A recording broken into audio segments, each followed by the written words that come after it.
Welcome back to our channel. രണ്ടാം ക്ലാസ്സിലത്തെ കൂട്ടുകാരുടെ ഗണിതം മാത്സ് ടെക്സ്റ്റ് ബുക്കിലെ ആദ്യത്തെ പാഠമാണ് നമ്മൾ ഇന്ന് പഠിക്കാൻ പോകുന്നത്. അപ്പൊ നമുക്കറിയാം പുതിയ ടെക്സ്റ്റ് ബുക്കാണ്. അപ്പൊ പുതിയ ടെക്സ്റ്റ് ബുക്കിൽ ഏതാണ് പാഠം ആദ്യമായിട്ടുള്ളത്, അതുപോലെ തന്നെ എങ്ങനെയാണ് പാഠങ്ങൾ അറേഞ്ച് ചെയ്തിട്ടുള്ളത് എന്നൊക്കെ നമുക്ക് നോക്കാം. അതോടൊപ്പം നമുക്ക് ഇന്ന് ഒരു പാഠവും പഠിക്കാം. അതിലെ എല്ലാ കാര്യങ്ങളും എല്ലാ ചോദ്യങ്ങളും ഒക്കെ ഇട്ടിനും ഉത്തരം നമുക്ക് നൽകാം. അപ്പൊ അതിനു മുമ്പ് നമ്മൾ രണ്ടാം ക്ലാസ്സിന്റെ മറ്റ് വീഡിയോസ് അപ്ലോഡ് ചെയ്തിട്ടുണ്ട്. അതായത് ഇംഗ്ലീഷിന്റെയും മാത്സിന്റെയും അതുപോലെ തന്നെ മലയാളത്തിന്റെയും ഒക്കെ. അപ്പൊ ആവശ്യമായ കൂട്ടുകാർ അതൊന്ന് ചെക്ക് ചെയ്യുക. അപ്പൊ നമുക്ക് പുതിയ ടെക്സ്റ്റ് ബുക്ക് പരിചയപ്പെടാം. അതോടൊപ്പം തന്നെ നമുക്ക് മറ്റുള്ള പാഠങ്ങളിലേക്കും കടക്കാം. അപ്പൊ ആദ്യത്തെ പാഠത്തിന്റെ പേരെന്താണെന്ന് അറിയാം കൂട്ടുകാർക്ക്? അടുക്കളയിലെ രൂപങ്ങൾ. അപ്പൊ ആ പാഠമാണ് നമ്മൾ ഇന്ന് പഠിക്കാൻ പോകുന്നത്, അടുക്കളയിലെ രൂപങ്ങൾ. അപ്പൊ 5 യൂണിറ്റുകളാണ് ഇതിലുള്ളത്. അതിന്റെ പേരും ഇവിടെ കൊടുത്തിട്ടുണ്ട്. അപ്പൊ നമ്മൾ ഇന്ന് പഠിക്കാൻ പോകുന്നത് ഏതാണ്? അടുക്കളയിലെ രൂപങ്ങൾ. അപ്പൊ നമുക്ക് അതിലേക്ക് കടക്കാം. അപ്പൊ അതിനു മുമ്പ് നിങ്ങളോട് ഇത് ഫിൽ ചെയ്യാൻ പറഞ്ഞിട്ടുണ്ട്. അതായത് നിങ്ങളുടെ ഫോട്ടോ, അതുപോലെ തന്നെ നിങ്ങളുടെ പേരെഴുതുക. ദെൻ നിങ്ങൾ എത്രാം ക്ലാസ്സിലാണ്? രണ്ടാം ക്ലാസ്സിലാണ്. നിങ്ങളുടെ അമ്മയുടെ, അച്ഛന്റെ, ടീച്ചറിന്റെ, വിദ്യാലയത്തിന്റെ പേര്, ഫോൺ നമ്പർ, ആധാർ നമ്പർ ഒക്കെ എഴുതിയിട്ട് എഴുതാൻ പറഞ്ഞ സെക്ഷനുണ്ട്. അപ്പൊ ഇത് കൂട്ടുകാർ ചെയ്യുക. അതിനുശേഷം വളരെ മനോഹരമായിട്ടുള്ള ചിത്രത്തിലൂടെയാണ് നമ്മൾ കടന്നു പോകുന്നത്. അതാണ് അതിനുശേഷം അടുക്കളയിലെ രൂപങ്ങൾ. അപ്പൊ ഇവിടെ ഒരു അടുക്കളയുടെ ചിത്രമാണ് കൊടുത്തിരിക്കുന്നത്. അടുത്ത പേജിലായിട്ട് പറയുന്നത് അടുക്കളയിൽ എന്തെല്ലാം സാധനങ്ങളാണ് ഉള്ളത്. ഒരുപാട് സാധനങ്ങൾ, പാത്രങ്ങളും സ്പൂണുകളും കയിലുകളും ഗ്ലാസുകളും ചില്ലുപാത്രങ്ങളും അങ്ങനെ ഒരുപാട് സാധനങ്ങളുണ്ട്. അവയെല്ലാം ഒരേ രൂപത്തിൽ ഉള്ളതാണ്. ഒരേ രൂപത്തിലുള്ളതല്ല, പലതും പല രീതിയിലും പല രൂപത്തിലും ഉള്ളവയാണ്. അതുപോലെ തന്നെ പറയുന്നുണ്ട് അതായത് ഈ ഷേപ്പ് ക്യൂബോയിഡ് എന്ന് പറയുന്ന ഷേപ്പാണ്. അതായത് എന്താണ് ചതുരസ്തംഭം എന്നൊക്കെ പറയുന്ന ഒരു സാധനമാണിത്. അപ്പൊ അതിന്റെ ചിത്രമുണ്ട്. അതുപോലെ തന്നെ ആ ചിത്രമുള്ളവയ്ക്ക് ഇങ്ങനെ ഒരു സർക്കിൾ മാതിരി ഒരു ഡോട്ട് കൊടുക്കാൻ അടയാളപ്പെടുത്താൻ പറഞ്ഞിട്ടുണ്ട്. ഇങ്ങനത്തെ ചിത്രത്തിന് ഇങ്ങനെ അടയാളപ്പെടുത്താം, അതുപോലെ തന്നെ ഇതിന് ഇങ്ങനെ അടയാളപ്പെടുത്താം എന്ന് പറഞ്ഞിട്ടുണ്ട്.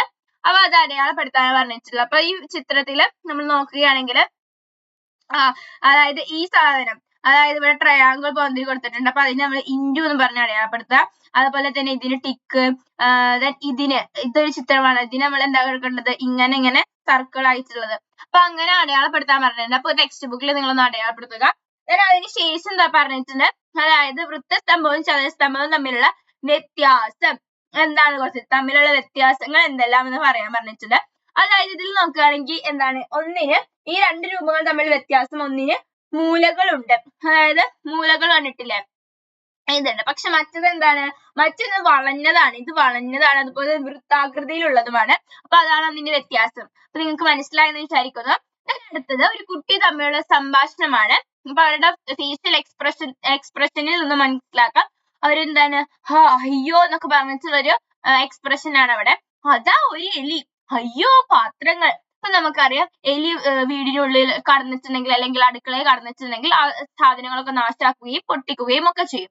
അടുക്കളയിലെ പാത്രങ്ങൾ തട്ടിമറിച്ച് പൂച്ച പുറത്തേക്ക് ഓടി, പുറകെ നമിത്തും.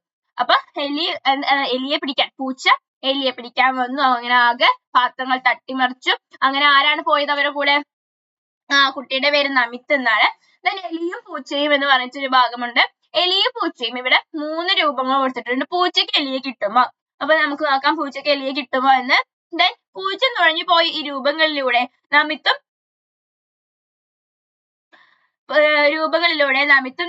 നമിത്തും നിഹാരയും കൂട്ടുകാരും നുഴഞ്ഞു പോയി. ഏതിലൂടെ നുഴഞ്ഞു പോകാനാണ് എളുപ്പം? അപ്പൊ ഇതിലൂടെ നോക്കുകയാണെങ്കിൽ അതായത് ഇത് ചിത്രം 1 ആണ്. ഇത് ചിത്രം 1, ഇത് 2, ഇത് 3. അപ്പൊ ഇതിലൂടെ നമുക്ക് നോക്കുമ്പോ ഈ ചിത്രം നമ്മൾ കുറച്ച് സൂക്ഷിച്ചു നോക്കിയാൽ മനസ്സിലാക്കും. ഇവിടെയാണ് പൂച്ച ഉള്ളത്, ഇവിടെയാണ് എലി ഉള്ളത്. വൃത്താകൃതിയിലുള്ളതിലൂടെ ആയിരിക്കും പോവാൻ ഏറ്റവും എളുപ്പം. അപ്പൊ ഏറ്റവും എളുപ്പമായി പോകാൻ പറ്റുന്നത് എന്നതിന്റെ അവിടെ നിങ്ങൾ എന്ത് എഴുതാം? ചിത്രം 1 എന്ന് എഴുതാം. കാരണം അതായത് ഈ ചതുരം ഇതിലൂടെ പോകുകയാണെങ്കിൽ പൂച്ച ഇവിടെ എത്തിയിട്ടുള്ള, കടന്നിട്ടില്ല. അതിന് മുമ്പ് തന്നെ എലി കടന്നു കഴിഞ്ഞു. അപ്പൊ പിടിക്കാൻ കുറച്ച് ബുദ്ധിമുട്ടാണ്. ഇവിടെ നോക്കുകയാണെങ്കിൽ കടന്നിട്ടേ ഉള്ളു. പൂച്ച പക്ഷെ കടന്ന് അപ്പുറം എത്തിയിട്ടുണ്ട്. അപ്പൊ ഇതിലൂടെയും എളുപ്പമല്ല, ഇതിലൂടെയാണ് ഏറ്റവും പിടിക്കാൻ എളുപ്പം. കാരണം പൂച്ച അതിന്റെ ഉള്ളിലേക്ക് എത്തുകയും എലി ആണ് പുറത്തേക്ക് ഓടാനായിട്ടുള്ളു. അപ്പൊ ഇതാണ് ഏറ്റവും എളുപ്പമുള്ളത്. ഓക്കെ, അപ്പൊ പിക്ചർ 1 ആണിത്. അങ്ങനെയാണ് ആൻസർ കൊടുക്കേണ്ടത്. then അടുത്തത് പറയുന്നത് എന്താണ്, പാത്രങ്ങൾ അടുക്കി വെക്കാം എന്നതാണ്. അപ്പൊ നിങ്ങൾ നിങ്ങളെ വീട്ടില് നിങ്ങളെ അച്ഛനെയും അമ്മയെയും ഒക്കെ അടുക്കളയിൽ സഹായിക്കുന്ന കുട്ടികളാണെന്ന് വിചാരിക്കുന്നു. അപ്പൊ നിങ്ങൾ എന്താണ് നിഹാരയും നമിത്ത് പാത്രങ്ങൾ അടുക്കി വെച്ച് നോക്കും. വളരെ വൃത്തിയായിട്ട് പാത്രങ്ങളും ഗ്ലാസുകളും ഒക്കെ ഓരോന്നും ഓരോ അതത് സ്ഥാനത്ത് വെക്കുന്ന ഒരു ചിത്രമാണ് ഇവിടെ കൊടുത്തിട്ടുള്ളത്. പലതരം പാത്രങ്ങൾ വീട്ടിലുണ്ടല്ലോ, ഒരേ രൂപത്തിലുള്ള കൂട്ടങ്ങളായി നോക്കും. അപ്പൊ നമ്മുടെ വീടുകളിൽ പല രൂപത്തിലുള്ളത് ഉണ്ടാകും. അപ്പൊ അതെന്താണ് പറഞ്ഞിട്ടുള്ളത്, അത് കൂട്ടങ്ങളാക്കാനാണ്. അപ്പൊ മുതിർന്നവരുടെ സഹായത്തോടു കൂടി നിങ്ങൾ അതൊന്ന് വീട്ടിൽ ചെയ്യേണ്ട ഒരു പ്രവർത്തനമാണ്. ഓക്കെ, അപ്പൊ നിങ്ങളൊന്ന് ചെയ്തു നോക്കണേ. അപ്പൊ ചിത്രത്തിലെ വസ്തുക്കൾ നോക്കൂ. അപ്പൊ ഇവിടെ എന്താണ് പ്ലേറ്റ്, ട്രേയോ അതുപോലെ തന്നെ കുറച്ച് സ്റ്റോറേജ് ബോക്സ് അതൊക്കെ കൊടുത്തിട്ടത്. then അതിൽ ഏത് രൂപത്തിലുള്ളവയാണ് കൂടുതൽ എന്നത് ടിക്ക് ചെയ്യുക. അതായത് ഇതിൽ ഏറ്റവും കൂടുതൽ ഉള്ളത് ഏതാണെന്ന് ടിക്ക് ചെയ്യാനാണ് പറഞ്ഞിട്ടുള്ളത്. അപ്പൊ നമുക്കൊന്ന് എണ്ണി നോക്കണം. ഓക്കെ, അപ്പൊ നമ്മൾ നോക്കുകയാണെങ്കിൽ എന്താണ്, ചതുരം, അതായത് ചതുരമുണ്ട്, അതുപോലെ തന്നെ ത്രികോണമുണ്ട്, വൃത്തമുണ്ട്. അപ്പൊ ചതുരത്തിലുള്ളവയുടെ എണ്ണം, ത്രികോണത്തിൽ രൂപത്തിലുള്ളവരുടെ എണ്ണം, വൃത്തത്തിലുള്ളതിന്റെ എണ്ണം. അപ്പൊ നോക്കുകയാണെങ്കിൽ ചതുരം എത്ര എണ്ണമാണ്? ചതുരം 3 എണ്ണമാണ്. 1 2 3. അപ്പൊ നമ്മൾ ഇവിടെ 3 എന്ന് എഴുതുക. പിന്നെ ത്രികോണ രൂപത്തിലുള്ളത് 1 2 3 4 4ആണ്. അപ്പൊ 4 എന്ന് എഴുതുക. വൃത്തത്തിലുള്ളത് 1 2 3 4 5 6 7 8 എണ്ണമാണ്. അപ്പൊ ഇതിൽ ഏറ്റവും കൂടുതൽ ഏതാണ്? this one ആണ്. അപ്പൊ നമ്മൾ ഇവിടെ എന്ത് ചെയ്യാം, ഇവിടെ ഒന്ന് ടിക്ക് ചെയ്യാം, അങ്ങനെ ചെയ്യാം. then അടുത്തത് പറഞ്ഞിട്ടുള്ളത് ഈ രണ്ട് രൂപങ്ങളും തമ്മിൽ രൂപം ചേർന്നിട്ടുള്ള രൂപങ്ങൾ, രണ്ട് രൂപങ്ങൾ ചേർന്ന് ചിത്രം വരയ്ക്കാനാണ്. അപ്പൊ നമുക്ക് എങ്ങനെ വരയ്ക്കാം? ഒരു ട്രയാങ്കിൾ വരയ്ക്കുക, ത്രികോണം വരയ്ക്കുക.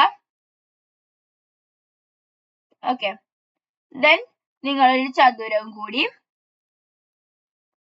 വരയ്ക്കാം. ഇത് കുറച്ച് ക്ലിയർ ആയിട്ടില്ല. നിങ്ങൾ വരയ്ക്കുമ്പോൾ സ്കെയിലും പെൻസിലും ഒക്കെ ഉപയോഗിച്ച് വരയ്ക്കുമ്പോൾ കുറച്ചും കൂടി ക്ലിയർ ആയിട്ടുണ്ടാകും കേട്ടോ. ഓക്കെ, ഞാൻ വേണമെങ്കിൽ ഇവിടെ നിന്ന് സൈഡിൽ അയച്ച് വരച്ചു തരാം. കണ്ടോ? ആദ്യം ത്രികോണം വരയ്ക്കുക, then ചതുരം വരയ്ക്കുക കേട്ടോ. ഓക്കെ, then അതിന് ശേഷം പറയുന്നതാണ് പലഹാരക്കടയിൽ. അതായത് പലഹാരക്കടകൾ. കളി കഴിഞ്ഞവർ അവർ അച്ഛന്റെ കടയിലെത്തി. അപ്പൊ അച്ഛന്റെ കടയുടെ എന്താണ്? പലഹാരക്കടയാണ്. കടയിൽ പലഹാരങ്ങൾ അടുക്കി വെച്ചത് നോക്കും. അപ്പൊ അവിടെ പലഹാരങ്ങൾ അടുക്കി വെച്ചതിന്റെ ചിത്രം കൊടുത്തിട്ടുണ്ട്. അപ്പൊ ഇനി ഇതില് ചതുര സ്തംഭം രൂപത്തിലുള്ള ബിസ്ക്കറ്റ് പാക്കറ്റുകൾ എത്ര അത് എണ്ണി നോക്കണം. അതുപോലെ തന്നെ സിലിണ്ടർ, അതായത് വൃത്തസ്തംഭത്തിലുള്ള രൂപങ്ങളോ. അപ്പൊ നമുക്ക് എണ്ണി നോക്കാം. 1 2 3 4 5 6 7 8. അപ്പൊ നമ്മളിവിടെ 8 എന്ന് എഴുതുക. then ഇതിന്റെ നോക്കുകയാണെങ്കിൽ 1 2 3 4 5 6 7 8 9 9 എണ്ണമാണ്. അപ്പൊ ഇങ്ങനെയാണ് എഴുതേണ്ടത്. ഇനി അടുത്തത് പറയുന്നത് കോഴിക്കട്ട വെച്ചിരിക്കുന്നത് കണ്ടല്ലോ. അതായത് എന്താണ് ഇവിടെ കൊടുത്തിട്ടുണ്ട് കോഴിക്കട്ടയുടെ ചിത്രം. then അതില് ചിത്രത്തിൽ 5 കോഴിക്കട്ട കൂടെ വരച്ച് ചേർക്കും. അതായത് നിങ്ങൾക്ക് എവിടെ വേണമെങ്കിലും 5 എണ്ണം ഈ ചിത്രത്തിൽ എവിടെ വേണമെങ്കിലും നിങ്ങൾക്ക് വരക്കാം. അപ്പൊ ഞാൻ ഇവിടെ ഇങ്ങനെ വരക്കുന്നുണ്ട്.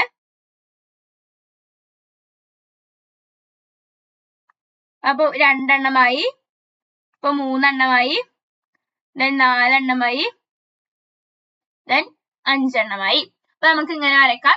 then ചിത്രത്തിൽ 5 കോഴിക്കട്ട വരച്ച് നമ്മൾ ചെയ്തു. then ഇപ്പോൾ ആകെ എത്ര കോഴിക്കട്ടകൾ ഉണ്ട്? അപ്പൊ 5 എണ്ണം നമ്മൾ വരച്ചു. ഇനി എത്ര എണ്ണം ഉണ്ട്? നമുക്ക് എല്ലാതും കൂടി എണ്ണാം. 1 2 3 4 5 6 7 8 9 10 11 12 13 14 15.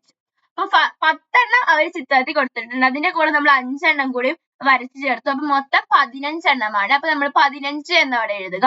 അലമാരയിൽ എത്ര കേക്കുകൾ ഉണ്ട്? ഇപ്പൊ ഇവിടെ കേക്കുകൾ കൊടുത്തിട്ടുണ്ട് അല്ലെ. അപ്പൊ ഈ കേക്കുകൾ എത്ര എണ്ണം? 1 2 3 4 5 6 7 8 9 10 11 12 എണ്ണമുണ്ട്. 12 എണ്ണം ഉണ്ട്. അപ്പൊ 12 എഴുതാം. എത്ര കേക്ക് കൂടി വരച്ചാൽ ഇപ്പോഴുള്ള കോഴിക്കട്ടകളുടെ എണ്ണമാകും? അപ്പൊ 12 കേക്കുകള് 15 ആവണമെങ്കിൽ എത്ര എണ്ണം ആകണം? 3 എണ്ണം. അപ്പൊ നമുക്ക് ഇവിടെ 3 എന്ന് എഴുതാം. 3 എണ്ണം വരച്ചാൽ നമുക്ക് 15 കോഴിക്കട്ടകളുടെ എണ്ണം കിട്ടും. then അടുത്തത് പല രൂപങ്ങൾ ഉപയോഗിച്ച് നമിത്തും നിഹാരയും വരച്ച ചിത്രങ്ങൾ നോക്കൂ. ഒരുപോലുള്ള രൂപത്തിന് ഒരേ നിറം കൊടുത്ത് ചിത്രം ഭംഗിയാക്കുക. അപ്പൊ നിങ്ങൾ ക്രയോൺ ഒക്കെ ഉപയോഗിച്ച് വളരെ മനോഹരമായി ചെയ്യേണ്ട ഒരു ആക്ടിവിറ്റി ആണിത്. അപ്പൊ നിങ്ങൾ നോക്കുകയാണെങ്കിൽ ഈ സർക്കിൾ, അതായത് വൃത്തമുണ്ട്. അപ്പൊ അതിനൊക്കെ ഒരേ കളർ കൊടുക്കുക. ഇതിൽ രണ്ടിലും ഉള്ളതാണിത്. അപ്പൊ അതിന് കൊടുക്കുക. then ട്രയാങ്കിൾ, അതായത് ത്രികോണം ഉണ്ട് 1. ഇതിന് രണ്ടിലും ഒരേ കളർ മാറ്റിയിട്ടൊക്കെ നിങ്ങൾക്ക് കൊടുക്കാവുന്നതാണ്. കണ്ടോ? ഇത് ഇവിടെ ഉണ്ട്, ഇവിടെ ഉണ്ട്, പിന്നെ ഇവിടെ ഉണ്ട്, പിന്നെ വൃത്തം ഇവിടെ കൂടി ഉണ്ട് കേട്ടോ. അപ്പൊ നിങ്ങള് അങ്ങനെ വരയ്ക്കുക. വരച്ചതിന് കളർ ചെയ്യാം. പിന്നെ അതുപോലെ തന്നെ അങ്ങനെ വളരെ മനോഹരമായിട്ട് ക്രയോൺ ഉപയോഗിച്ച് ചെയ്യേണ്ട ഒരു ആക്ടിവിറ്റി ആണ്. അപ്പൊ നിങ്ങൾ അത് ചെയ്യാം. then അടുത്തത് പറയുന്നത് കുത്തുകളിലൂടെ വരച്ച രൂപങ്ങളാണ്. ഓരോ രൂപവും വരയ്ക്കാൻ എത്ര കുത്തുകൾ ചേർത്ത് വരച്ചു എണ്ണി എഴുതൂ. അതായത് ഇവിടെ കുത്തുകൾ, അതായത് ഓരോ കുത്ത് കൊടുത്തിട്ടുണ്ട്. അപ്പൊ ഇതിലൂടെ എന്താണ് ഓരോ രൂപങ്ങൾ, അതായത് ഇതിലൂടെ ഇപ്പൊ നമ്മളിങ്ങനെ ചതുരം വരയ്ക്കുകയാണെങ്കിൽ എത്ര കുത്ത്, 1 2 3 4 അങ്ങനെ കുത്തുകൾ ഉപയോഗിച്ചിട്ട് ചിത്രം വരയ്ക്കണം. അപ്പൊ ഇവിടെ ചതുരം നോക്കുകയാണെങ്കിൽ 1 2 3 4 5 6 7 8 9 10. അപ്പൊ ഇവിടെ എത്ര എണ്ണമാണ്? നമ്മള് 2 4 6 8 10 എണ്ണമാണ്. അപ്പൊ 10 എന്ന് എഴുതാം. ത്രികോണം നോക്കുകയാണെങ്കിൽ 1 2 3 4 4 എണ്ണമാണ്. then വൃത്തം നോക്കുകയാണെങ്കിലും 4 എണ്ണമാണ്. അപ്പൊ അത് എഴുതാം. then അതിന് ശേഷം നമ്മൾ മുകളിലെ ഒരു രൂപം എത്ര കുത്തുകൾ ചേർത്താണ് വരച്ചത്. അപ്പൊ ഇത് നോക്കുകയാണെങ്കിൽ 1 2 3 4 5 6 7 8 9 10 11 12. അപ്പൊ നിങ്ങളും എന്റെ കൂടെ ഒന്ന് എണ്ണി നോക്കണേ. അപ്പൊ 1 2 3 4 5 6 7 8 9 10 11 12. ഇവിടെയും 12 ആണ്. ഇവിടെ 1 2 3 4 5 6 7 8 8 എണ്ണമാണ്. ഓക്കെ, ഇനി ഓരോ രൂപത്തിനകത്ത് എത്ര കുത്തുകൾ ഉണ്ട്? രൂപത്തിനകത്ത് എത്ര കുത്തുകൾ ഉണ്ട്? 1 2 3 4 4 എണ്ണമാണ്. then ഇവിടെ 1 2 3 4 ഇവിടെയും 4 എണ്ണമാണ്. ഇവിടെയും 4 എണ്ണമാണ്. കുത്തുകളുടെ ഉള്ളിലുള്ളതാണ് പറയുന്നത്, അതായത് ഇതും ഇത് അതൊക്കെയാണ് കേട്ടോ. ഓക്കെ, then അടുത്തത് ചോദിച്ചിട്ടുള്ളത് രൂപങ്ങൾ വരക്കാം എന്നതാണ്. അതായത് 12 കുത്തുകൾ യോജിപ്പിച്ച് ഈ രൂപം വരച്ചു നോക്കാനാണ്. ഈ രൂപം, അതായത് ചതുരം വരച്ചു നോക്കാനാണ് ഇതിന്റെ ഉള്ളിൽ 12 കുത്തുകൾ. അപ്പൊ നമുക്ക് നോക്കുകയാണെങ്കിൽ 1 2 3 4 5 6 7 8 9 10 11 12. ഓക്കെ, അപ്പൊ നമുക്ക് ഇങ്ങനെ വരയ്ക്കാം. അതാ ഇവിടെ വരച്ചിട്ടുണ്ട്. അപ്പൊ 12 കുത്തുകൾ ഉപയോഗിച്ചിട്ട് വരയ്ക്കേണ്ടതാണ് നമ്മളിവിടെ വരച്ചു. അടുത്തത് കുറഞ്ഞത് എത്ര കുത്തുകൾ യോജിപ്പിച്ച് ഈ രൂപം വരയ്ക്കാം. അതായത് ഈ രൂപം എത്ര രൂപങ്ങൾ ഉപയോഗിച്ച് വരയ്ക്കാം? നമ്മൾ നോക്കുകയാണെങ്കിൽ കുറഞ്ഞത് 1 2 3 4 5 6 6 വെച്ചിട്ട് നമുക്കൊക്കെ വരയ്ക്കാൻ പറ്റും ഇതുപോലെയുള്ള ഒരു ചിത്രം. ഓക്കെ, അകത്ത് 6 കുത്തുകൾ വരുന്ന രീതിയിൽ ഒരു രൂപം വരക്കും. അപ്പൊ ഇവിടെ നോക്കുകയാണെങ്കിൽ 12 കുത്തുകൾ ഉപയോഗിച്ച് വരച്ചപ്പോ നമുക്ക് അകത്ത് 3 എണ്ണമാണ് വന്നത്. പക്ഷെ ഉള്ളിൽ 6 എണ്ണം, 1 2 3 4 5 6 എണ്ണമാണ്. അപ്പൊ നമ്മൾ എങ്ങനെ വരക്കണം? ഇതുപോലെ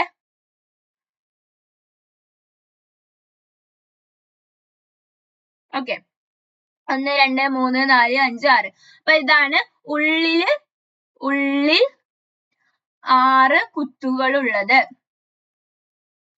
ഓക്കെ, ഇനി അടുത്തത് പറയുന്ന കുത്തുകൾ യോജിപ്പിച്ച് ഈ രൂപം വരക്കൂ. എത്ര കുത്തുകൾ യോജിപ്പിച്ചു?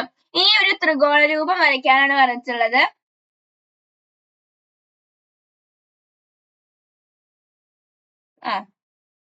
1 2 3 4 5 6 എണ്ണൊക്കെ വെച്ചിട്ട് നമുക്ക് വരയ്ക്കാം.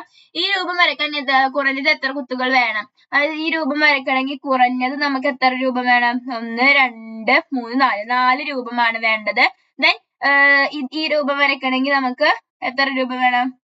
3 എണ്ണം മതി. അപ്പൊ 3 എന്ന് എഴുതാം. അപ്പൊ ഇതൊക്കെ നിങ്ങൾക്ക് എഴുതാനുള്ളത് ടെക്സ്റ്റ് ബുക്കിൽ തന്നെ എഴുതാനുള്ളതാണ്.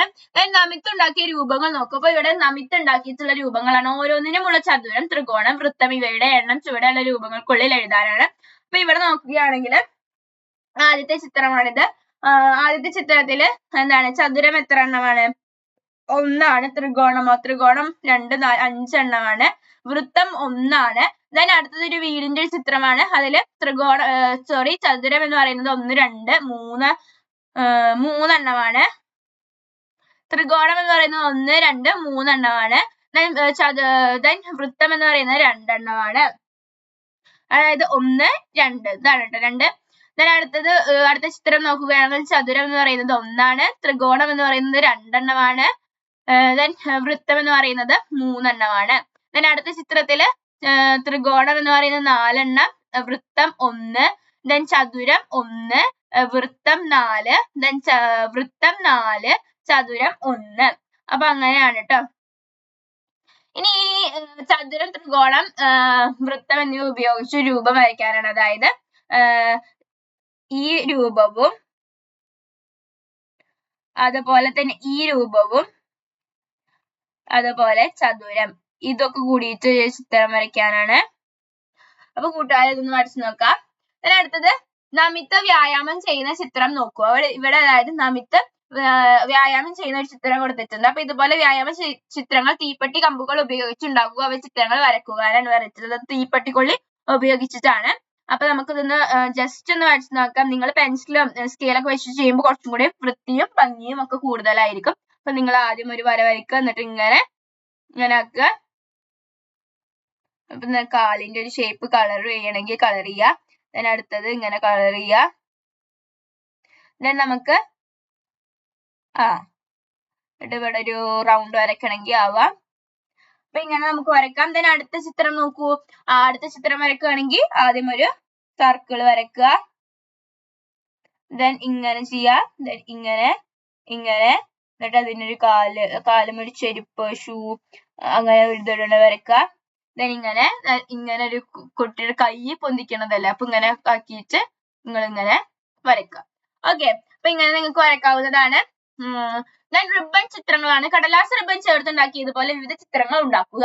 അതായത് നിങ്ങളിത് സ്കൂളിലെ ക്ലാസ് എല്ലാവരും കൂടി ചെയ്യേണ്ട ഒരു ആക്ടിവിറ്റിയാണ്. ഓക്കെ, അപ്പൊ നിങ്ങളൊന്ന് ചെയ്ത് നോക്കുക. then അടുത്ത ചിത്രം വരയ്ക്കാമോ? അപ്പൊ ഇതിൽ ഒരു ട്രയാങ്കിൾ കൊടുത്തിട്ടുണ്ട്, 2 എണ്ണം 3 എണ്ണം. ഇനി എങ്ങനെ ചെയ്യാം? ആദ്യം ഈ ട്രയാങ്കിൾ, then ഈ ട്രയാങ്കിൾ, then ഈ ട്രയാങ്കിൾ, then ഈ ട്രയാങ്കിൾ, അങ്ങനെ ആക്കാം. then അടുത്ത ചിത്രം എന്ന് പറയുന്നത് ഒരു ഇത് വരയ്ക്കുക. then അതിന് ശേഷം ഒരു ത്രികോണം അതിൻ്റെ ഉള്ളില്. ഓക്കെ, then അടുത്ത ചിത്രം ഇതിൽ നോക്കൂ. ആദ്യം സർക്കിൾ ഇവിടെ, പിന്നെ നടുവില്, പിന്നെ അപ്പൊ ഇവിടെ ചെയ്യുമ്പോ എങ്ങനെ? ആദ്യം നമ്മളൊരു എന്താ ഒരു സർക്കിള് വരയ്ക്കുന്നു. അതിനുശേഷം എന്താ വരയ്ക്കുന്നത്? ഇവിടെ രണ്ടാമത്തെ ത്രികോണമാണ്. ഇത് നോക്കുകയാണെങ്കിൽ ആദ്യം ഒരു സർക്കിള് ഷെയ്ഡ് ചെയ്തത്, പിന്നെ ത്രികോണം, പിന്നെ സർക്കിള്, പിന്നെ ചതുരം. ഇവിടെ ചതുരം അപ്പൊ ഇവിടെ എങ്ങനെയാന്ന് വരിക? ഇവിടെ ഇപ്പൊ ചതുരമാണ് കേട്ടോ വരിക. കാരണം ഇവിടെ സർക്കിള്, ഇവിടെ പിന്നെ വീണ്ടും സർക്കിൾ. അപ്പൊ ഇവിടെ ചതുരമാണെങ്കിൽ ഇവിടെയും ചതുരമാണ് വരേണ്ടത്. അപ്പൊ ഇങ്ങനെ ആദ്യം ത്രികോണം നമുക്ക് വരയ്ക്കാം. ഓക്കെ, ത്രികോണം വരയ്ക്കുക. then അതിനുശേഷം ഒരു സർക്കിള് വരയ്ക്കുക. അതായത് സർക്കിള് ഈ ഭാഗത്തുണ്ട്, ഇവിടെയും ഉണ്ട്, ഇവിടെയുണ്ട്. അപ്പൊ ഇവിടെ തന്നെ സർക്കിൾ വരയ്ക്കേണ്ടത്. then ചതുരം വരയ്ക്കുക. then ഷെയ്ഡ് ചെയ്ത സർക്കിൾ വരയ്ക്കുക. ഓക്കെ, അങ്ങനെ ചെയ്യാം. then ഇവിടെ നോക്കൂ. ഇതിന്റെ ഇവിടെ ഇങ്ങനായി. ഇനി ഇങ്ങനെയല്ലേ? അപ്പൊ നമ്മൾ ഇങ്ങനെ ഒരു ഇത് വരയ്ക്കുക. then അതിനുശേഷം ഇങ്ങനെ വരയ്ക്കാം. അപ്പൊ ഇങ്ങനെയാണ് അടുത്ത ചിത്രം വരയ്ക്കുന്നത്. then അവസാനത്തെ ഭാഗമാണ്. ഇതുകൂടി കഴിഞ്ഞു. അപ്പൊ ഐസ്ക്രീം ഒളിച്ചപ്പോൾ ഇതൊരു ചെറിയൊരു പാട്ട് രീതിയിലുള്ളതാണ്. അപ്പൊ നമുക്ക് അതൊന്ന് വായിച്ചു നോക്കാം. ഒരു നാൾ അച്ഛൻ അടുക്കളയിൽ വലിയൊരു വട്ടപാത്രത്തിൽ മധുരം നിറയും വാനില ഐസ്ക്രീം ഞങ്ങൾക്കായി ഒരുക്കിയല്ലോ. അച്ഛൻ അടുക്കള വിട്ടപ്പോൾ ഐസ്ക്രീം പതിയെ ചാടി ഇറങ്ങി ചതുരപ്പെട്ടി പാത്രത്തിൽ തക്കം നോക്കി ഒളിച്ചല്ലോ. കുമ്പിൾ പാത്രം കണ്ടപ്പോൾ കയറി ഐസ്ക്രീം അതിലേക്കും വട്ടപാത്രം കണ്ടൊരു നേരം ഒഴുകിക്കയറി ഒളിച്ചല്ലോ. പാത്രമേതേതും ചെന്നാലും ഇത്തിരി നേരം ഇരുന്നാൽ അതിന്റെ രൂപം കൈക്കൊള്ളും അമ്പട് ആളൊരു കെങ്കേമൻ. അപ്പൊ ഐസ്ക്രീമിന്റെ കുറിച്ചിട്ട് പറയുകയാണ്. അപ്പൊ ഐസ്ക്രീമിന്റെ രൂപം എന്ന് പറയുന്നത് ഏത് പാത്രത്തിലാണ് അത് കുറച്ചു നേരം ഇരിക്കുന്നത് ആ രൂപം കൈക്കൊള്ളുന്ന ഒരു സാധനമാണ് ഐസ്ക്രീം എന്ന് പറയുന്നത്. അങ്ങനെ ഒരു ചെറിയൊരു പാട്ട് രീതിയിലാണ് ഇവിടെ കൊടുത്തിരിക്കുന്നത്. അപ്പൊ ഇത്രയും കാര്യങ്ങളാണ് ഒന്നാമത്തെ പാഠത്തിൽ പഠിക്കുന്നത്. അപ്പൊ രണ്ടാമത്തെ പാഠം വളരെ ബ്യൂട്ടിഫുൾ ആയിട്ടുള്ള കളർഫുൾ ആയിട്ടുള്ള ഒരു പാഠമാണ്, ഒളിച്ചേ കണ്ട്. അപ്പൊ അത് നമുക്ക് അടുത്ത വീഡിയോകളിൽ പഠിക്കാം. അപ്പൊ ഇത്രയും കാര്യങ്ങളൊക്കെ ഡിസ്കസ് ചെയ്തത് മനസ്സിലായെന്ന് വിചാരിക്കുന്നു. അപ്പൊ ഇതിൽ നമ്മൾ രൂപങ്ങളെ പറ്റിയിട്ടും ആ രൂപങ്ങൾ വെച്ചിട്ടുള്ളതും എണ്ണാനും ഒക്കെയാണ് നമ്മൾ പഠിച്ചത്. അപ്പൊ ഇത് ക്ലിയർ ആയി എന്ന് വിചാരിക്കുന്നു. ഈ വീഡിയോ നിങ്ങൾക്ക് യൂസ്ഫുൾ ആയെന്ന് വിചാരിക്കുന്നു. Thanks for watching.